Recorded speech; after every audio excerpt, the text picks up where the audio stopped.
Assalamualaikum warahmatullahi wabarakatuh. Saya Ardi Firmansah, mahasiswa Budidaya Perikanan semester 4 Politeknik Negeri Lampung. Di sini saya akan membahas tentang metode pengobatan ikan, terus perbanyakan probiotik, bioasai, terus tes hemoglobin, dan penghitungan sel darah putih. Yang pertama yaitu metode pengobatan ikan. Metode pengobatan ikan ada 4.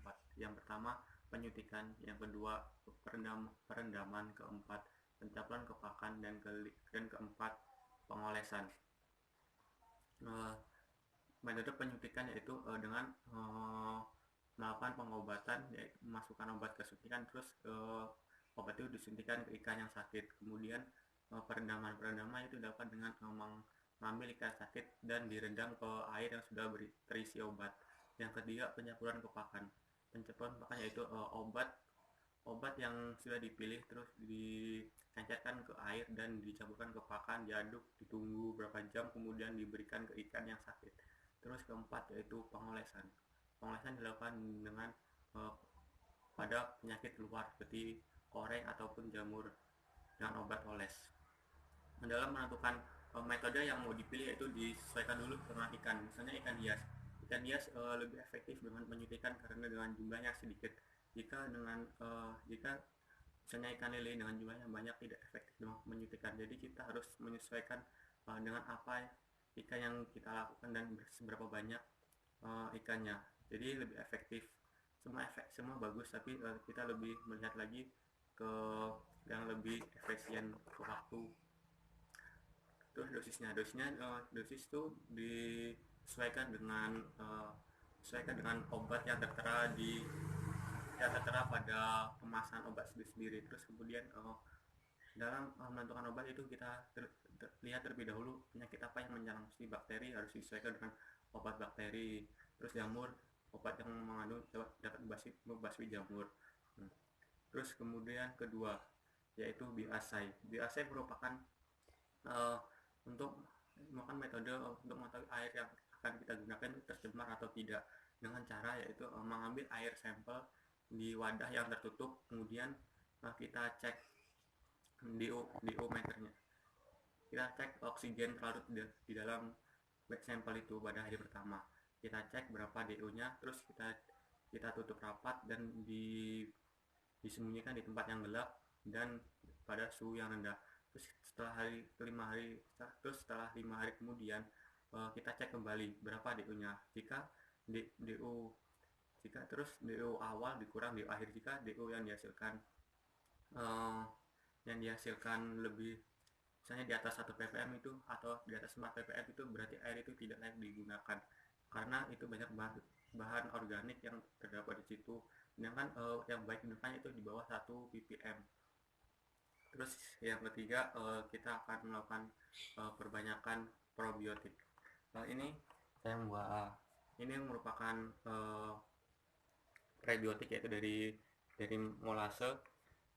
Ini air yang digunakan sebanyak kurang lebih 50 ml, dan bakteri yang kita gunakan yaitu bakteri nitrifikasi. Bakteri nitrifikasi terdapat ada dua, yaitu bakteri nitrifikasi itu bakteri yang dapat merubah amonia ke nitrat, yaitu dengan amoniak yang diberikan nitromonas yang berubah akan ke nitrit, dan kemudian ada nitrobakter yaitu nitrit ke nitrat. Ini saya akan gunakan ke budidaya Budidamber karena Budidamber itu ada tanamannya.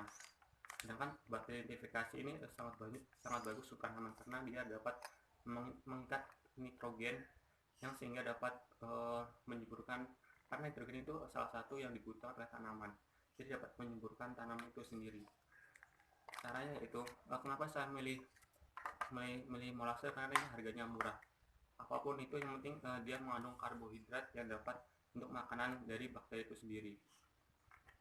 Yang pertama kita masukkan ini sebanyak 40 ml karena saya tidak ada dosis yang seberapa banyak yang harus digunakan, karena ini dalam proses ini sendiri ini merupakan human error ataupun setelah kita nggak ada dosis tertentu yang menunjukkan seberapa banyak probiotik bakteri digunakan maupun molase yang digunakan.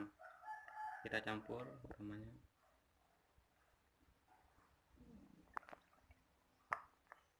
Kemudian kita berikan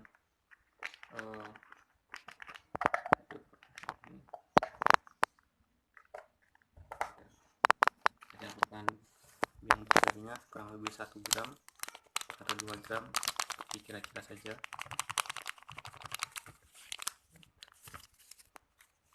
Kemudian lanjut dan masukkan.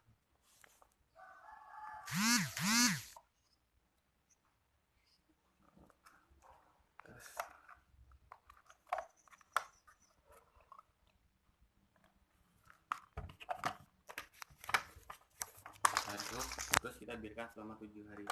Setelah 7 hari kita lihat, kita biasanya kalau berbiti jadi itu baunya seperti bau tape atau bau harum. Kalau baunya tidak sedap itu berarti tidak jadi. Kita tutup. Ini probiotik yang menggunakan bakteri nitrifikasi. Ini adalah buih damber yang menggunakan aplikasi probiotik dengan bakteri nitrifikasi.